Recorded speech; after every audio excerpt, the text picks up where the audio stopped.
Magandang araw mga kamamshi. Nung isang araw nga ay naisipan kong gumawa ng kagikit or kilala sa tawag na chicken pastil. At ang gamit ko nga na manok dito mga kamamshi ay galing sa aming mga alaga na manok. At ito ay native na manok mga kamamshi. At dahil nga matanda na ang manok na ito mga kamamshi ay dito ko siya nilaga sa pressure cooker at saka uling. Hinayaan ko lang yun siya ng mga 1.5 hour na paglalaga.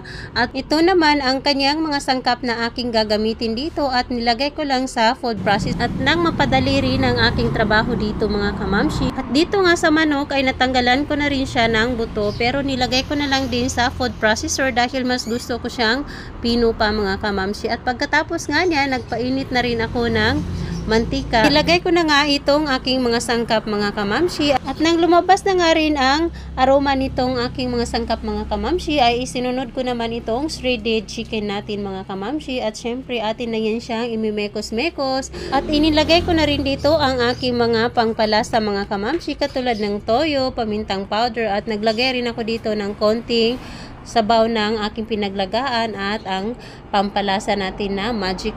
At sa ginawa ko nga na ito mga kamamshi ay konti lang talaga ang mantika na aking ginamit dahil para lang naman ito sa aming uulamin. At kung gusto mo naman ng pang negosyo ay pwede mo yan siya dadagdagan o dadamihan ng mantika. At ngayon nga ay magbabalot na ako ng chicken pastil mga kamamshi.